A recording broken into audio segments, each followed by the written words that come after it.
নমস্কার। মহামতি অনন্তলালের অপার অনুগ্রহে ভারত কথার গ্রন্থি মোচনের 1003তম পর্বের আলোচনায় আমরা উপস্থিত হয়েছি। আমরা ব্রহ্মর্ষি অসিত দেবলের সাথে মহর্ষি নারদের সৃষ্টিতত্ত্ব বিষয়ে যে আলাপ আলোচনা হচ্ছিল তাই নিয়ে আমরা কথা বলছিলাম, সেই বিষয় নিয়েই আমরা আলোচনা করছিলাম এবং সেখানে আমরা আলোচনার বিষয় ছিল আমাদের গত পর্বে পঞ্চতন্মাত্র। এই পঞ্চতন্মাত্র কাকে বলা হয় সেটি আমরা গত পর্বে একটু আলোচনা করেছি। অর্থাৎ আমরা এখানে দেখেছি তন্মাত্র এই শব্দের অর্থ হচ্ছে শব্দ, স্পর্শ, তেজ, বায়ু, এই সমস্ত যে পাঁচটি উপাদান, তাদের যে উপাদানগুলোর মধ্যে দিয়ে অর্থাৎ শব্দ, স্পর্শ, রূপ, রস, গন্ধ, এই যে পাঁচটি উপাদানের যে সূক্ষ্মতম কারণ অবস্থা তাকে বলা হয় পঞ্চ তন্মাত্র। অর্থাৎ পঞ্চমহাভূতের সূক্ষ্মভূত অবস্থাই হচ্ছে পঞ্চ তন্মাত্রের আদি কারণ। এটি আমরা গত পর্বে বিশেষভাবে আলোচনা করে জেনেছি। আমাদের এই আলোচনা, এই যে আমরা গত দুটি পর্ব এবং আজকের পর্ব এবং আরও দুটি পর্ব ধরে আমরা যে আলোচনা করে চলেছি, এই আলোচনাগুলি মহাভারতে মূলত যে সমস্ত পর্বগুলো থেকে আমরা করছি তার মধ্যে যেমন রয়েছে মহাভারতের বশিষ্ঠ, জনক, করাল সংবাদ, এছাড়াও আমরা পাবো মহাভারতের শুকানু প্রশ্ন, তার মধ্যে আছে ভৃগু ভরদ্বাজ সংবাদ, তার মধ্যেও এই আলোচনাগুলো আছে। এই সমস্ত জায়গা থেকে আলোচনা এবং মহাভারতের এই অসিত দেবল নারদ সংবাদ, তার মধ্যে থেকে আমরা যে মূল এই আলোচনার যে বিষয়বস্তু, সেখান থেকে আমরা বিস্তৃতভাবে এই আলোচনা করে চলেছে। এই আলোচনার উৎস হচ্ছে মহাভারতের এই সমস্ত বিষয়গুলো। এছাড়াও আমরা যোগশাস্ত্র এবং সাংখ্য দর্শন, যা মহাভারতের মধ্যেই রয়েছে, এই দুটিতে এই সৃষ্টিতত্ত্বকে কেমনভাবে ধরা হয়েছে, কেমনভাবে বর্ণনা করা হয়েছে, যা মহাভারতের এই বিভিন্ন সংবাদের মধ্যে উঠে এসেছে, তার একটা রূপরেখা আপনাদের কাছে আমরা তুলে ধরছি।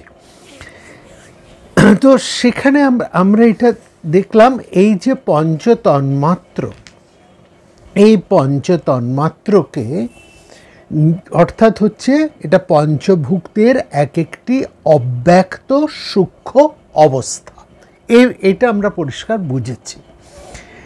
এবার যোগদর্শনের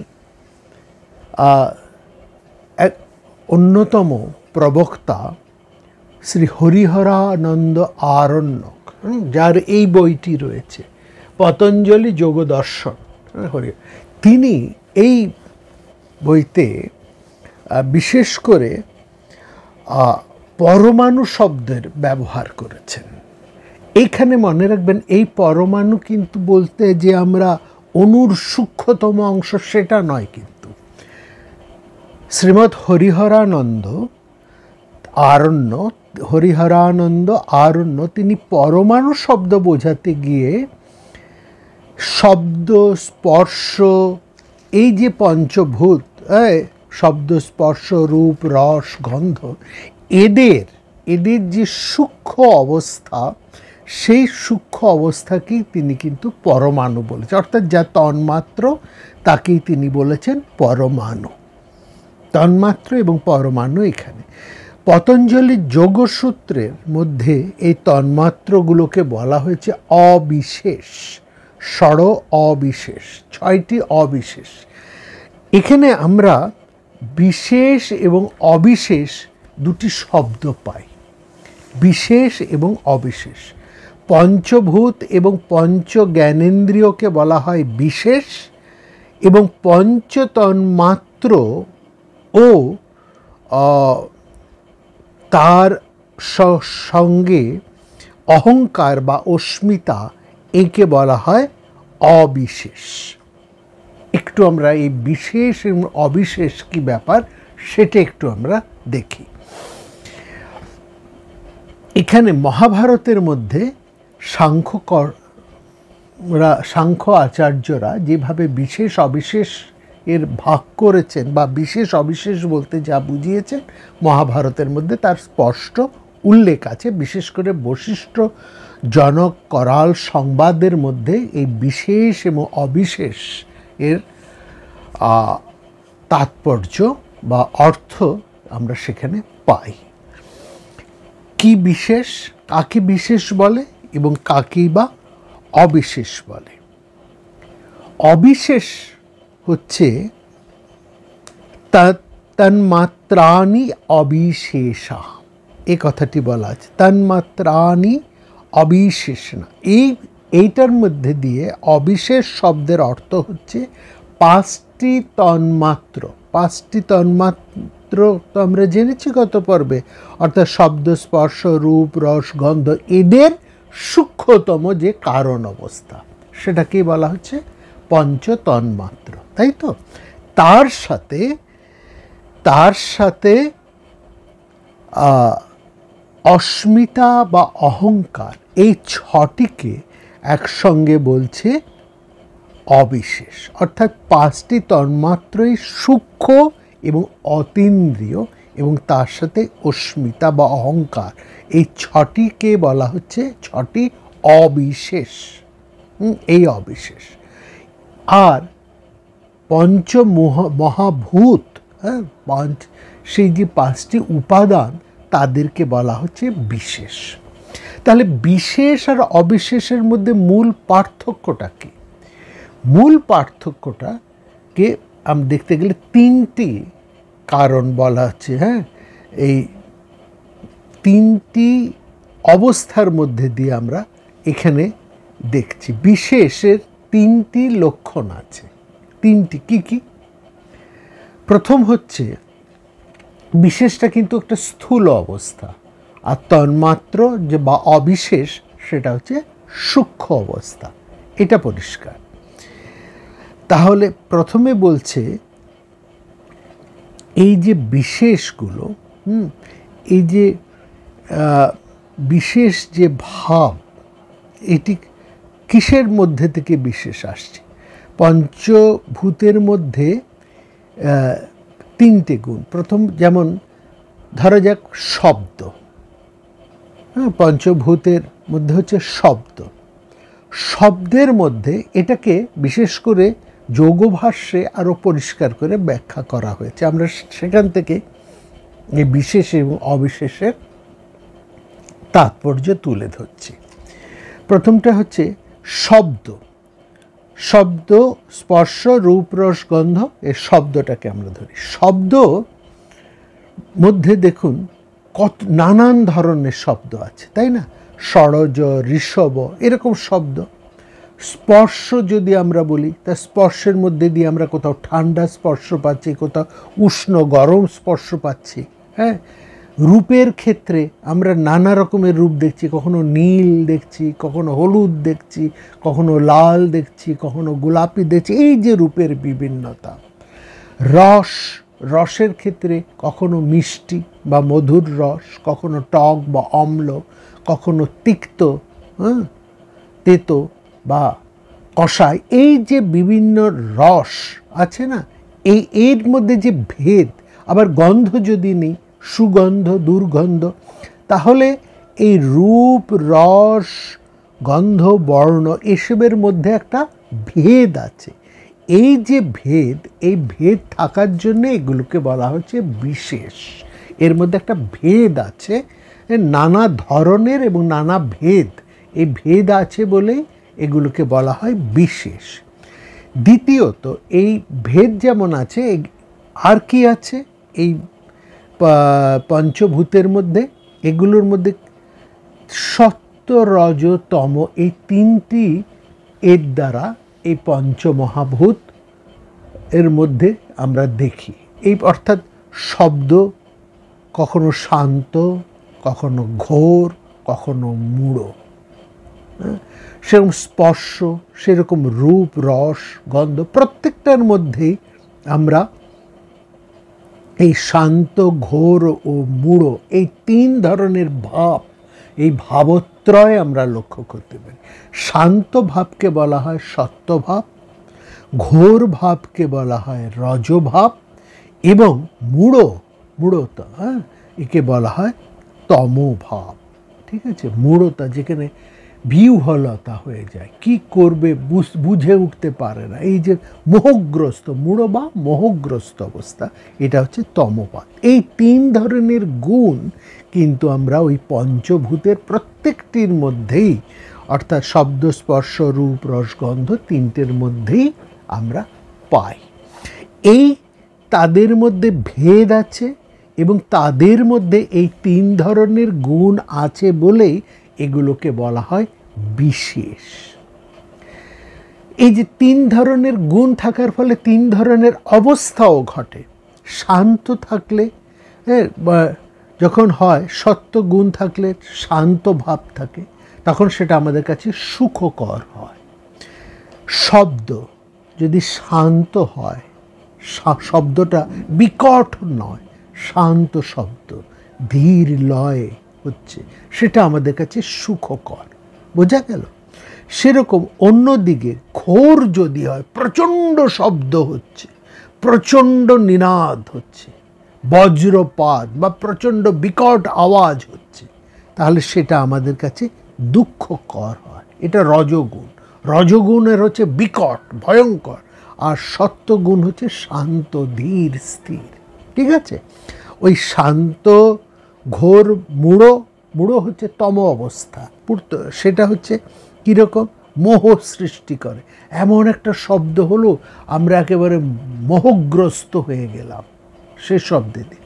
তাহলে এই তিন ধরনের ভাব কিংবা এই তিন ধরনের গুণ, যার মধ্যে দিয়ে আমরা কখনো সুখ পাচ্ছি, কখনো আমরা দুঃখ পাচ্ছি, অর্থাৎ আমাদের যন্ত্রণা হচ্ছে, অস্থির হয়ে পড়ছি, আবার কখনো আমরা মোহগ্রস্ত হচ্ছি। এই যে ব্যাপার, এই তিন ধরনের অবস্থা যখন থাকে তখন সেগুলোকে বলা হয় বিশেষ। আর অন্যদিকে অবিশেষের মধ্যে এই ধরনের কোনো ভাব থাকে না, এই ধরনের কোনো গুণ থাকে না, ভাব শূন্য, গুণ শূন্য, কোনো রকমের বিকার থাকে না। সোজা কথা হচ্ছে, যখন বিশেষ বুঝবো তখন তার মধ্যে ভাব থাকবে, গুণ থাকবে এবং বিকার থাকবে।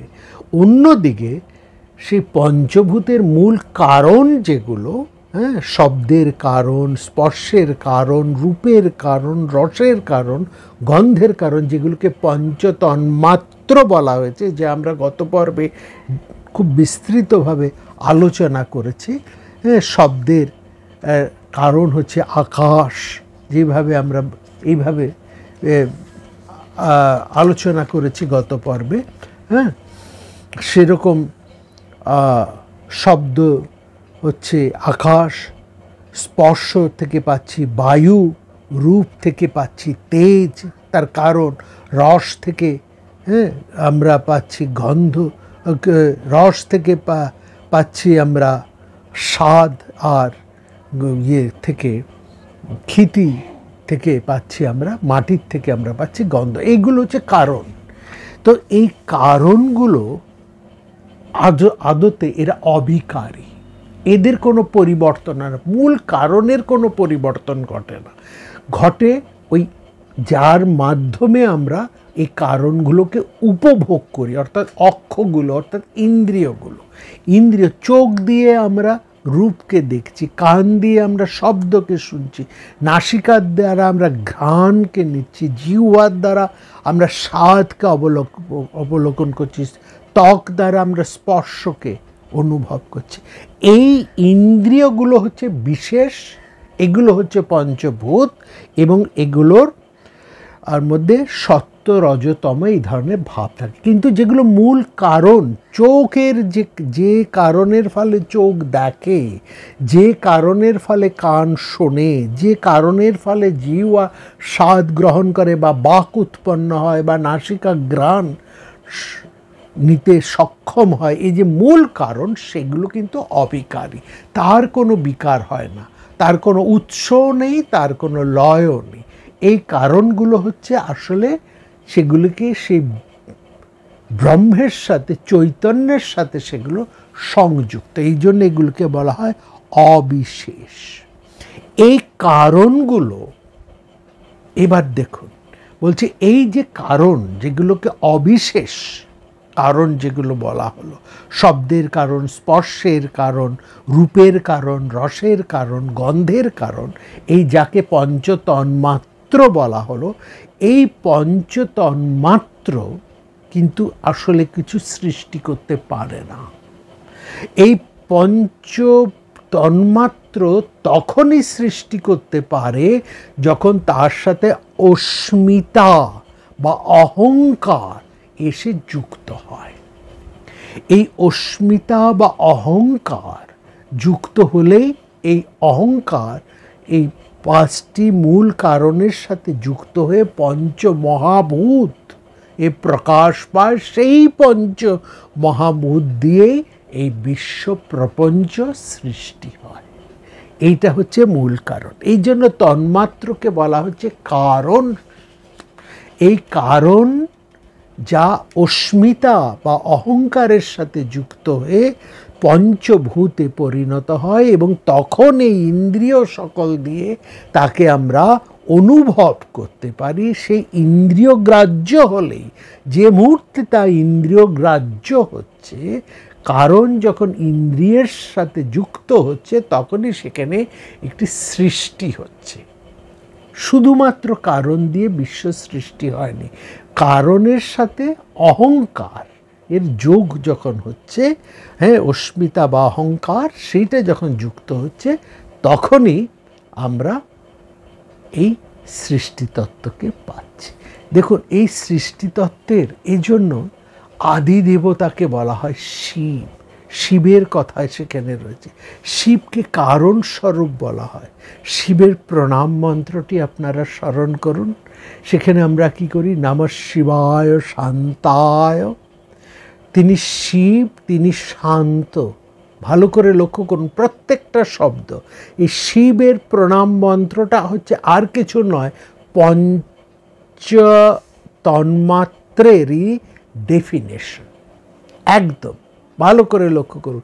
ওম নমঃ, ওম প্রথমে আছে ওম, তারপরে আছে নমঃ শিবায় শান্তায়। শিবায় এক, তারপরে দুই হচ্ছে শান্তায়। তারপরে শব্দটি দেখুন, কারণত্র হেতবে, কারণং কারণানাম, অর্থাৎ যে কারণের হেতু, এ কারণত্র হেতবে নিবেদয়ামি চ আত্মানং তঙ্গতিস্তং পরমেশ্বর। ওইটুকু যে তাকে তো প্রণাম করছে, ছেড়ে দিন। এই প্রথম তিনটি শব্দের মধ্যে ওম হচ্ছে এই সমস্ত বিশ্ব প্রপঞ্চ, স্বয়ং ব্রহ্ম, অর্থাৎ এই আদি সৃষ্টি ওম, সেই সৃষ্টির মূলে যিনি কারণ স্বরূপ হয়ে বসে আছেন। ব্রহ্মজি সৃষ্টি করছেন যে উপাদানে, তার কারণ স্বরূপ হচ্ছেন শিব। শিব শব্দের অর্থ এখানে মঙ্গল, একটা মঙ্গল ভাবনার মধ্যে দিয়ে, এবং শান্ত।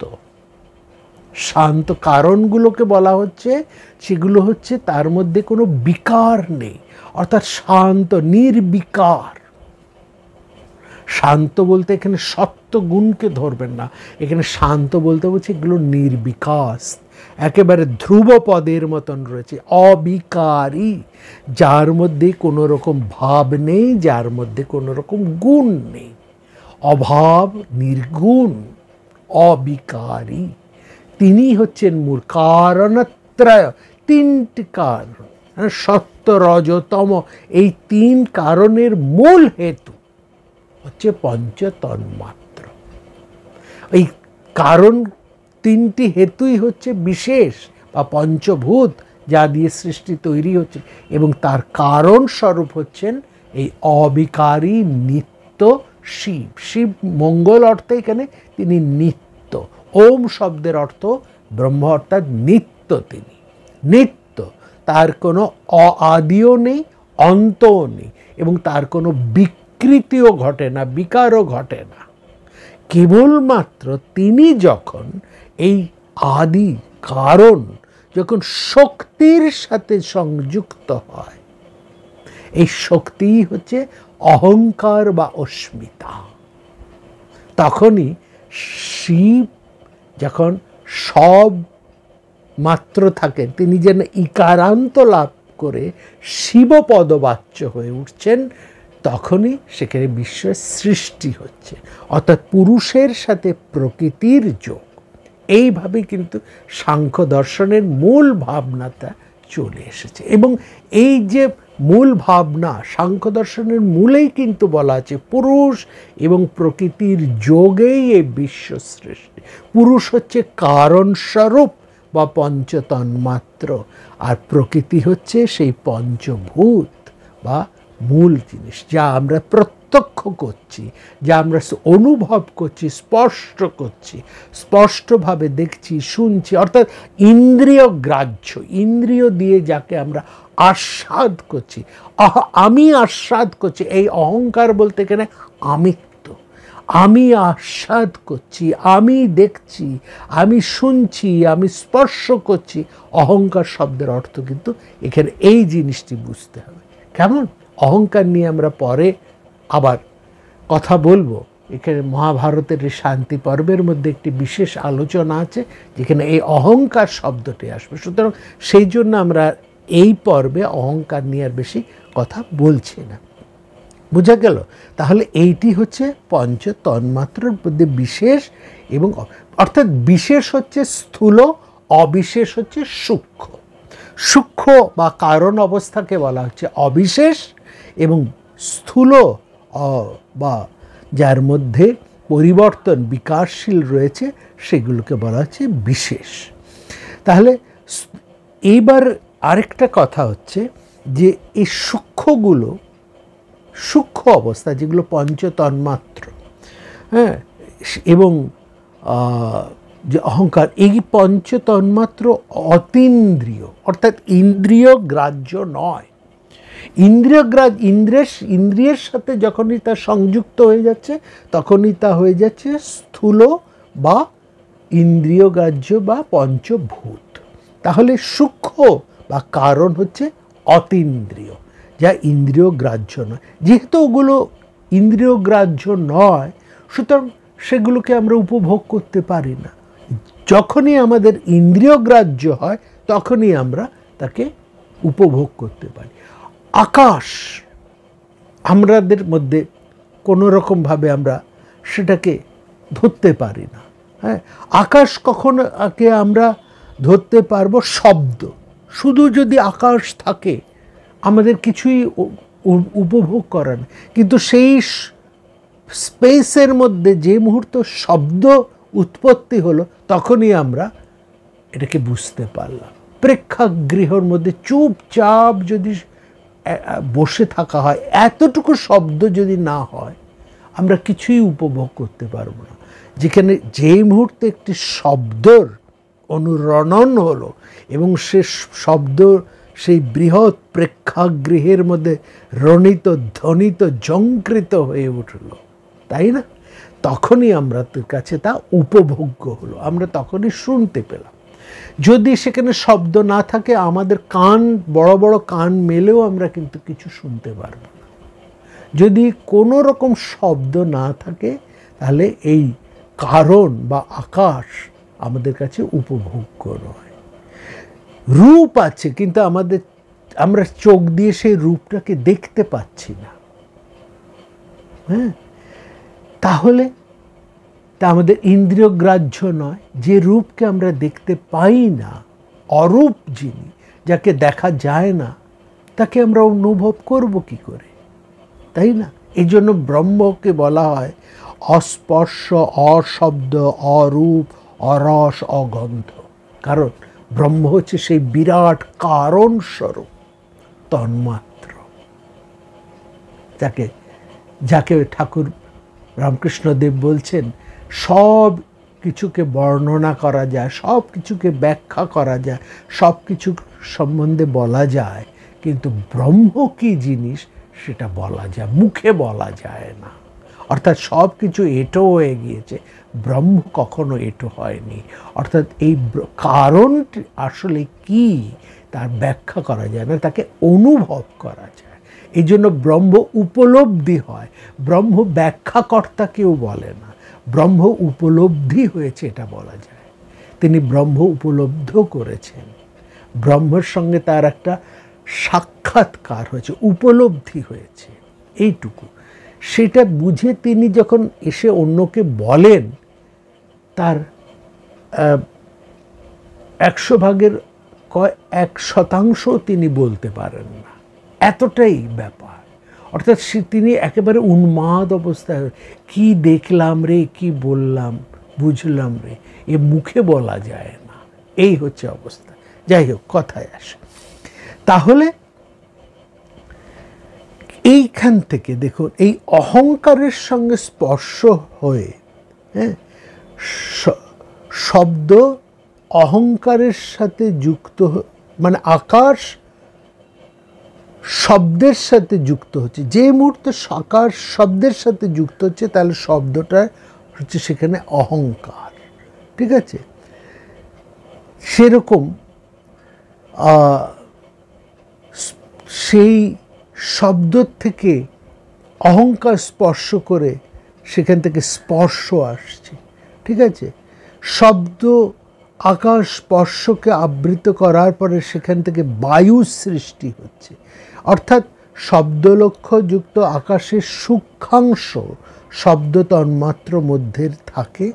এইভাবে এক একটা আরেকটাকে পরপর সৃষ্টি করে চলে, মানে একটার গুণ আরেকটার গুণের মধ্যে সংক্রামিত হয়। এটাকে শুকানুপ্রস্থানের মধ্যে খুব চমৎকার করে মহাভারতের মধ্যে বলেছে যে একটা তন্মাত্র থেকে আরেকটির সৃষ্টি হয়ে চলে, এইভাবে বয়ে চলে, এইভাবে একটার থেকে আরেকটা এইভাবে চলতে থাকে। একটা সৃষ্টি, তারপর তার থেকে আরেকটা সৃষ্টি, তার থেকে আরেকটা সৃষ্টি, তার থেকে এরকমভাবে সৃষ্টি হয়। এইভাবে কিন্তু শব্দ, স্পর্শ, রূপ, রস, গন্ধ একের পর এক সেই অহংকারের সাথে যুক্ত হয়ে পর পর সৃষ্টি হয়ে থাকে। তাহলে এই হচ্ছে মোটামুটি সাধারণভাবে পঞ্চতন্মাত্রের উদাহরণ। এবার এই পঞ্চতন্মাত্রের কথা আমরা যখনই পেলাম, সেখান থেকে আমরা আরেকটি কথা পেলাম, সেটি হচ্ছে, সেটাকে বলা হয় পঞ্চভূত বা পঞ্চভূত। পঞ্চভূতের পরিচয় তো আমরা পেয়েছি, এই রূপ, রস, গন্ধ, স্পর্শ, এই 5 শব্দটি, এই পঞ্চ। এখানে এই যে পঞ্চভূতের কথা আমরা পাচ্ছি, পঞ্চমহাভূত বলা হয়। অর্থাৎ পঞ্চ মহাভূতের তত্ত্ব পঞ্চ তন্মাত্রের সাথে অঙ্গাঙ্গিভাবে জড়িত। পঞ্চভূতের মূল কারণ বা সূক্ষ্ম অবস্থা হচ্ছে পঞ্চতন্মাত্র। এই 5টি মহাভূত, হ্যাঁ, মহাভারতের মধ্যে ভৃগু ভরদ্বাজ সংবাদ ইত্যাদির ক্ষেত্রে এই পঞ্চভূতের কথাগুলো সেখানে রয়েছে। এবং পঞ্চভূতের মধ্যে আমরা দেখছি যে কিভাবে এই পঞ্চমহাভূতের সৃষ্টি হয়েছে এবং সেগুলো থেকে কিভাবে এক এক করে পরস্পরের সাথে যুক্ত হয়ে এই সৃষ্টির কাজ হয়ে চলেছে। মহাভারতে গুরু শিষ্য বলে একটি সংবাদ আছে, সেখানে বলা হচ্ছে মহত্তত্ত্ব থেকে, মহত্তত্ত্ব থেকে অহংকারের উৎপন্ন হয় এবং পৃথিবী, বায়ু, আকাশ, জল ও তেজ, এই পঞ্চমহাভূত সেই অহংকার থেকে উৎপন্ন হয়ে থাকে। পঞ্চতন্মাত্র সেই পঞ্চমহাভূতে অবিশেষ অবস্থায় লীন থাকে বলে প্রাণীদের শব্দ, স্পর্শ, রূপ, রস, গন্ধের মধ্যে পঞ্চমহাভূত এর মধ্যে এই পঞ্চতন্মাত্র কারণ রূপে থাকে। এখানে আমরা দেখছি পঞ্চমহাভূতের সৃষ্টি পঞ্চ তন্মাত্র থেকেই হয়ে থাকার কথা। হ্যাঁ, কারণ আকাশ, বায়ু, অগ্নি, জল ও পৃথিবী, এই যে পঞ্চমহাভূত হলো পঞ্চ তন্মাত্রের কার্য, কারণের কার্য। আকাশ শব্দ তন্মাত্রের কার্য, বায়ু শব্দ এবং স্পর্শ তন্মাত্রের কার্য, অগ্নি বা তেজ হলো শব্দ, স্পর্শ, রূপ তন্মাত্রের কার্য, এবং পৃথিবী শব্দ, রূপ, রস ও গন্ধ, এই পাঁচটি তন্মাত্রের কার্য।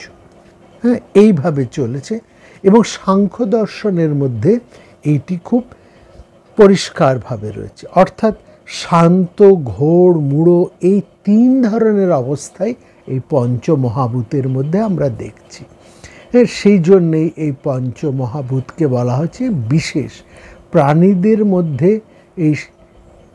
এই তিন ধরনের অবস্থা বা তিনটি ভাবই বর্তমান থাকে। সেটাকে খুব পরিষ্কার করে মহাভারতের মধ্যে বলছে, শব্দ স্পর্শঞ্চ রূপঞ্চ রসগন্ধস্তথৈব চ এতে বিশেষা রাজেন্দ্র মহাভূতেষু পঞ্চষু অনন্য অমতির্বর্তন্তে অনন্য স্পর্ধিনস্তস্য তে বদ্ধমানা অন্নং গুণেনাহ বিহার অন্না বৈ। বলছে এই পাঁচটি পঞ্চভূতই তার কারণের জন্য এই গুণের সাথে যুক্ত হয়ে তারা এই বিশ্ব সৃষ্টিকে পর পর করে তৈরি করে চলেছে। এইখানে আরেকটা জিনিস, এই পঞ্চমহাভূতের ক্ষেত্রে আমরা আসার আগে আরেকটি বিষয় আমরা এখানে খুব পরিষ্কার করে দেখছি যে পঞ্চ শব্দটির একটা বিশেষ গুরুত্ব রয়েছে। পঞ্চ, সাংখ্য দর্শন যেহেতু বলছে এবং পঞ্চ শব্দটি রয়েছে, একটু খালি খেয়াল করে দেখুন, এই পঞ্চ বা পাঁচ সংখ্যাটি সাংখ্য দর্শনের মধ্যে প্রায় ধ্রুপপদের মতনই ব্যবহার হয়। যেমন পঞ্চেন্দ্রিয়, পঞ্চতন্মাত্র, পঞ্চভূত, পঞ্চবিংশতি এবং পঞ্চীকরণ। এই পঞ্চীকরণ কথাটা একটা বেশ গুরুত্বপূর্ণ। পঞ্চীকরণটা কি? পঞ্চীকরণ হচ্ছে এই যে পাঁচটি মহাভূত, এই পাঁচটি মহাভূত একটা নির্দিষ্ট মাত্রায়, হ্যাঁ, পরস্পরের সাথে যুক্ত হয়ে এই পৃথিবী সৃষ্টি করে। এই পৃথিবীর যা কিছু উপাদান আমরা দেখি সবটাইর মধ্যে ওই পঞ্চ মহাভূত পঞ্চীকৃতভাবে জড়িয়ে রয়েছে। এই যে পঞ্চীকৃতভাবে যে জড়িয়ে আছে না, তাকে বলা হয় ত্রিবৃত্করণ। এই কথাটাও কিন্তু বলা হয়। সে উপনিষদের মধ্যে আমরা এই ত্রিবৃত্করণ কথাটি পাই। এই ত্রিবৃত্করণ, এই ত্রিবৃত্করণ কথাটির অর্থ আর কিছুই নয়, পঞ্চীকরণ। অর্থাৎ তৈত্তরীয় শ্রুতির মধ্যেও আমরা এই ত্রিবৃত্করণ শব্দটি আমরা পাই, যার আসল কথা রয়েছে পঞ্চীপুরণ। অর্থাৎ ত্রিবৃত্ত বলতে মূলত এই পাঁচটি মহাভূত হলেও, পাঁচটি উপাদান হলেও বিশেষ করে তার মধ্যে তিনটি উপাদান সবিশেষ গুরুত্বপূর্ণ। এই পঞ্চমহাভূতের মধ্যে তিনটি মহাভূত সবিশেষ গুরুত্বপূর্ণ। সেই তিনটি কি না, তেজ, জল ও পৃথিবী। এই ভূতত্রয় পরস্পরের সাথে সর্বক্ষেত্রে সবিশেষভাবে যুক্ত হয়ে আছে। হ্যাঁ, এবং সেখানে খুব পরিষ্কার করে বলা হচ্ছে, সেই তৈত্তরীয় শ্রুতির মধ্যে বলা আছে, তস্মাদ্বা তস্মাদাত্মনা আকাশা সম্ভূতঃ, আকাশাদ বায়ু, বায়োর অগ্নি, অগ্নির আপ, অদ্ভ পৃথিবী।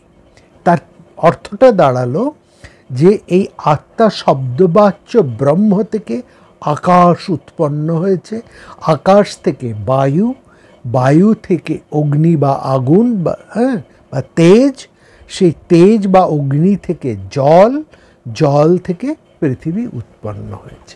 অর্থাৎ এই যে ত্রিবৃত্করণ, এই পঞ্চীকরণ, এই সেখানে বলতে হবে এটা একটা নির্দিষ্ট মাত্রায় পরস্পরের সাথে যুক্ত হয়ে রয়েছে। আমরা মহাভারতের মধ্যেও ভৃগু ভরদ্বাজ সংবাদের মধ্যে এই পঞ্চীকরণ এবং বা ত্রিবৃতকরণ এবং এই পঞ্চমহাভূতের আলোচনা খুব গভীরভাবে সেখানে আমরা লক্ষ্য করি। একটু আমরা বলি এই যে পঞ্চীকরণ কি কি মাত্রায় এই বিশেষভাবে এরা যুক্ত হয়ে আছে, তার একটা মাত্রা পর্যন্ত আমাদের এই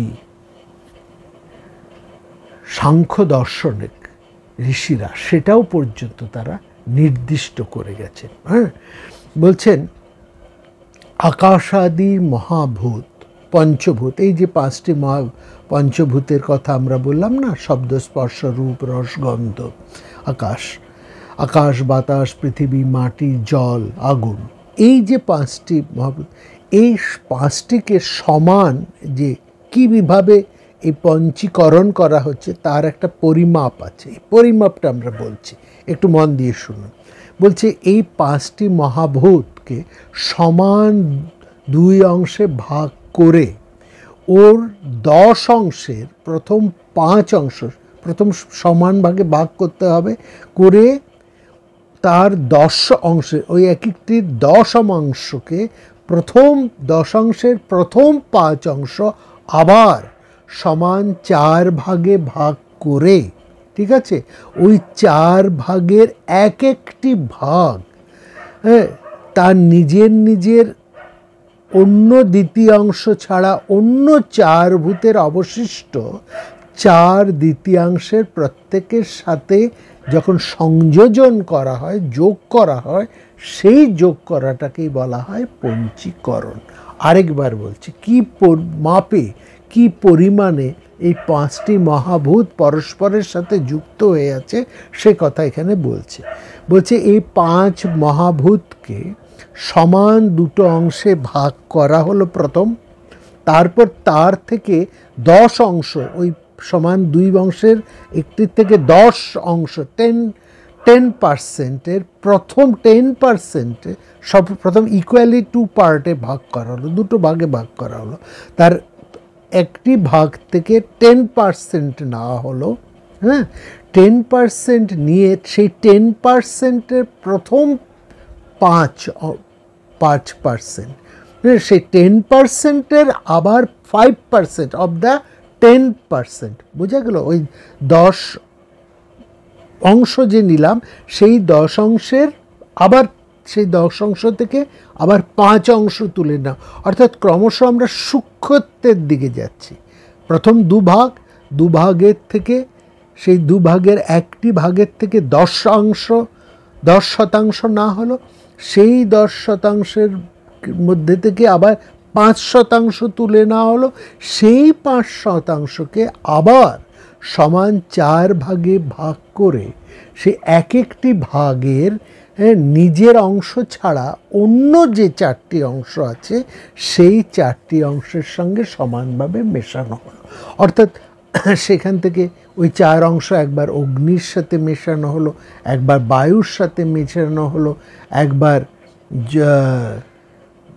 রূপের, অর্থাৎ ওই যে আমরা যে 5টি মহাভূতের সংখ্যা আমরা যেটা পাচ্ছি না, সেই এক একটির সাথে এক একটির ওই 4 অংশের একটি নিজের অংশকে বাদ দিয়ে বাকি 5 অংশের সাথে আবার সেটিকে সমানভাবে মিশ্রণ করা হলো। অর্থাৎ ভূমির অংশটাকে নিয়ে ভূমি নিজের অংশ ছাড়া জলের সাথে, তেজের সাথে, বায়ুর সাথে, আকাশের সাথে মেশানো হলো, ওই 4 অংশ পরিমাণ। এরকমভাবে জল তার নিজের অংশকে বাদ দিয়ে ভূমির সাথে, তেজের সাথে, বায়ুর সাথে, আকাশের সাথে মেশানো হলো। ঠিক এরকমভাবে বায়ুকে নিজের অংশ বাদ দিয়ে ভূমি, জল, তেজ ও আকাশের সঙ্গে মেশানো হলো। আকাশ তার নিজের অংশটুকুকে বাদ দিয়ে ভূমি, জল, তেজ ও বায়ুর সাথে মেশানো হলো। এই যে মিশ্রিত করা, এই উপাদানে যে মিশ্রিত করা হলো, এটাকে বলা হয় পঞ্চীকরণ। এই মিশ্রিত উপাদান থেকেই এক একটি বস্তু সৃষ্টি হয়। অর্থাৎ সাংখ্য দার্শনিকেরা সাংখ্য বিজ্ঞানীরা তারা এইটা পর্যন্ত বিশ্লেষণ করে দেখিয়েছেন, কেবলমাত্র পঞ্চমহাভূত দিয়েই যে উপাদান হচ্ছে সে কথা বলেই তারা থেমে যাননি। প্রত্যেকটি বিষয়, প্রত্যেকটি বস্তুর মধ্যে এই পঞ্চভূত তো আছেই, এবং কি পরিমাণে আছে সেই পরিমাণটুকু পর্যন্ত তারা বিশ্লেষণ করে দেখেছেন। এবং এই কারণে যে আমরা গত পর্বে বলছিলাম যে বর্তমান অতি আধুনিক বিজ্ঞানও কিন্তু সাংখ্য দর্শনের এই ভাবনাকে যথেষ্ট গুরুত্ব দিয়ে বিশ্লেষণ করে তাকে মান্যতা দিয়েছে, তাকে অস্বীকার করেনি, তাকে যথেষ্ট গুরুত্ব দিয়ে তাকে তা স্বীকার করেছেন। এটি হচ্ছে কারণ সেখানে এতখানি সূক্ষ্ম চিন্তা, এটাই আশ্চর্য। তাদের সেই সময় সাংখ্য দর্শনের বিজ্ঞানীদের কাছে কোনো যন্ত্রপাতি ছিল কি না সেটা তো আমরা জানি না, কোনো ল্যাবরেটরি বা কোথার থেকে তারা কোন চিন্তা শক্তির মাধ্যমে, তাদের কাছে কোনো বৈজ্ঞানিক অ্যাপারেটাসের খবর তো আমরা পাই না, দূরবীন বা অন্যান্য কিছু যে সমস্ত বিষয়ের মধ্যে দিয়ে আজকালকার বিজ্ঞানীরা ব্যবহার করেন উন্নত কারিগরি, উন্নত যন্ত্রাংশ, এইসবের কোনো বিষয় তো আমরা কেবলমাত্র চিন্তার মধ্যে দিয়ে, যাকে বলে ধ্যানের মাধ্যমে, তারা এই বিশ্ব সৃষ্টির রহস্যকে তারা ভেদ করার একটা চেষ্টা করেছেন।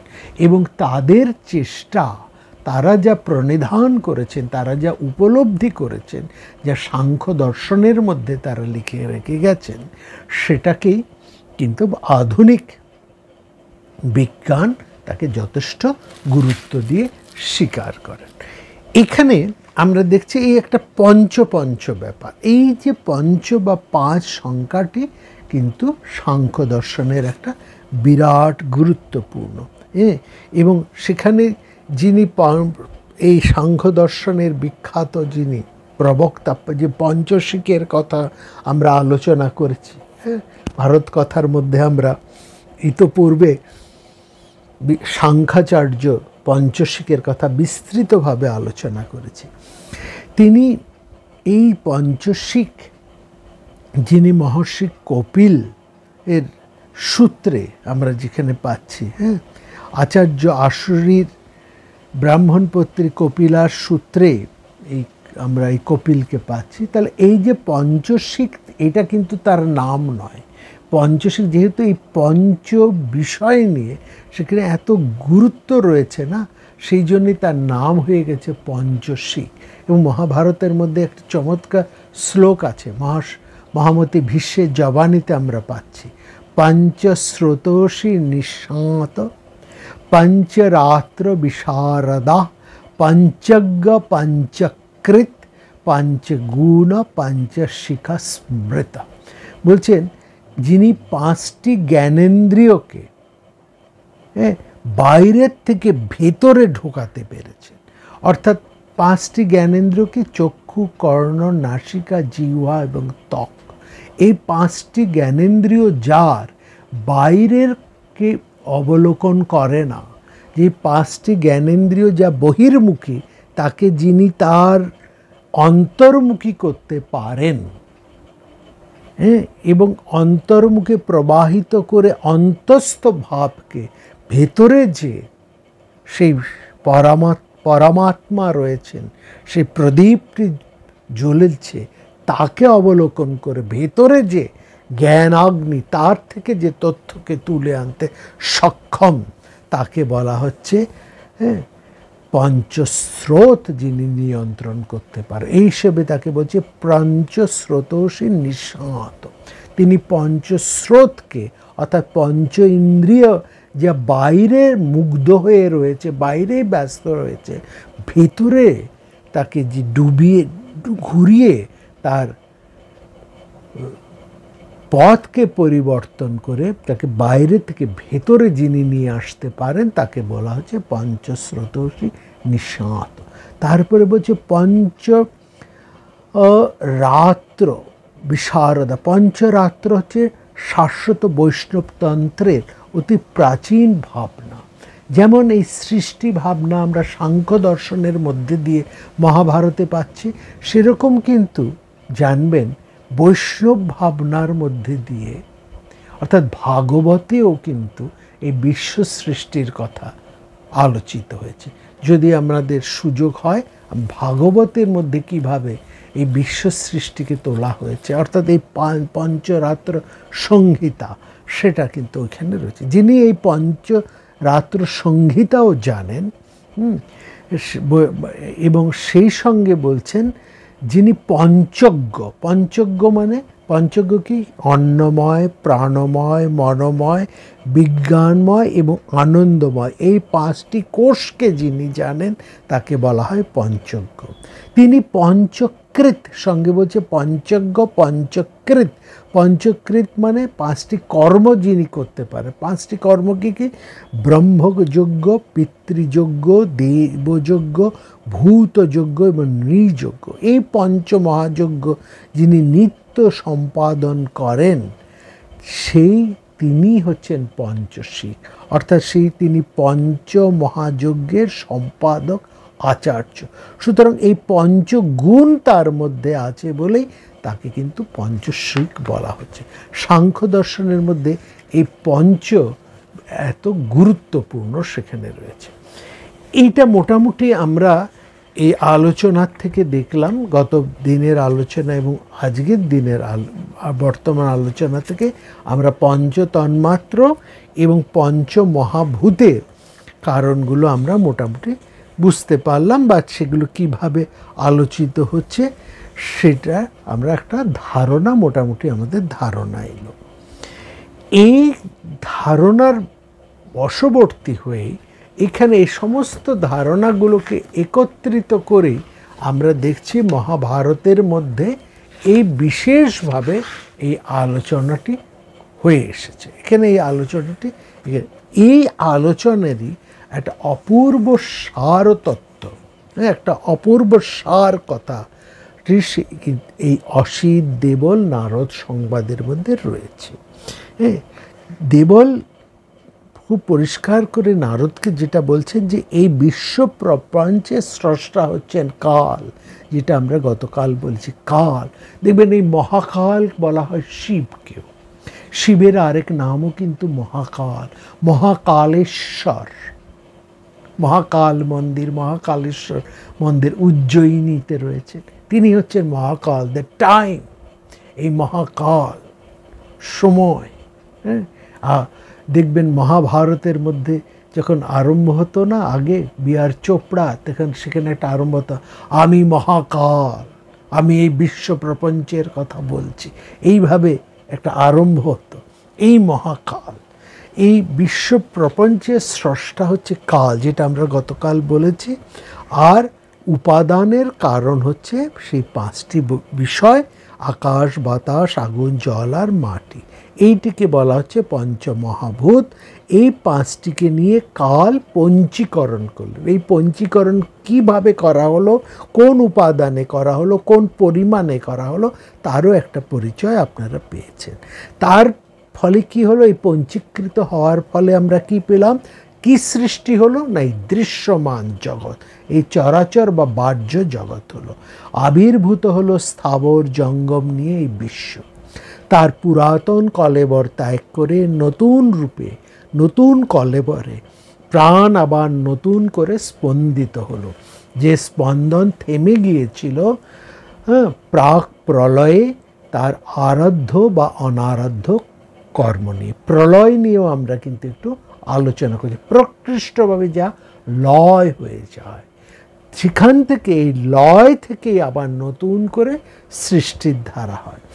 হ্যাঁ, সেই কর্ম বা কর্মজাত ফলই জগৎ সৃষ্টির মুহূর্তকে, প্রাণকে যুক্ত করলো তার সঙ্গে। এই যে কর্ম বা কর্ম, এটা হচ্ছে শক্তি, যেটাকে আমরা বলছি অহংকার বা অস্মিতা, সেগুলো ওই কারণের সাথে যুক্ত হয়ে এই পৃথিবীকে সৃষ্টি হচ্ছে। বলছেন অসিত দেবল, বলছে নারদ, পঞ্চমহাভূত কাল, ভাব, ভাবের কথা আমরা বলেছি, সেখানে সত্যভাব, রজভাব, তমভাব, এই যে ভাবগুলো রয়েছে, ভাব এবং অভাবজনিত কর্মসংস্কার নিয়ে প্রাণময় এই জগৎ সৃষ্টির প্রবাহ নিত্য, শাশ্বত এবং ধ্রুব। চরাচর প্রাণীর উৎপত্তি এখান থেকে, আবার লয়ও এখানে। এই যদি কেউ বলে না এসব নয়, সৃষ্টির উপাদানের কারণ আরও আছে, তিনি কিন্তু সঠিক বলছেন না। এই পাঁচের মধ্যেই সব কিছু রয়েছে। পঞ্চভূত, পঞ্চতন্মাত্র এবং পঞ্চীকৃত, এই পাঁচের মধ্যেই বিশ্ব সৃষ্টির সব খেলা বর্তমান। সব সময় মনে রাখতে হবে, তস্য ভূমিময় দেহ শ্রোত্রম আকাশম সম্ভবম সূর্যচক্ষু সূর্যাদবস্ত খলু শোণিতম। মানে প্রাণীদের শরীর মাটিরই এক রূপ, শ্রোত্রেন্দ্রিয় মানে এই কান, শোনা হচ্ছে আকাশজাত শব্দ, সূর্য থেকে এই নেত্র অর্থাৎ তেজ, সূর্য হচ্ছে তেজের আকর, তার থেকে এই দৃষ্টি বা চোখ, বায়ু থেকে প্রাণের বিকাশ, হ্যাঁ, আর মানব শরীরের রক্ত উৎপন্ন হয় জল থেকে। তাহলে এই পাঁচটি ইন্দ্রিয় নিয়ে প্রাণ ওই পাঁচটি মহাভূতের সাথেই ওতপ্রোতভাবে জড়িত, অন্য কিছু বা অন্য কারো সঙ্গে নয়। এই পাঁচ ইন্দ্রিয় দিয়েই মানুষ স্পর্শ অনুভব করে, শব্দ শোনে, দেখে, ঘ্রাণ নেয়, রস আস্বাদ করে। বলতে পারো, মানে অসিত দেবল বলছেন, নারদ আপনি বলতে পারো, এই শব্দ, স্পর্শ, রূপ, রস, গন্ধ যা বিশ্ব প্রকৃতিতে পরিব্যাপ্ত, সেগুলি ইন্দ্রিয়েরই গুণ, যা ইন্দ্রিয় নিজেই জানে না।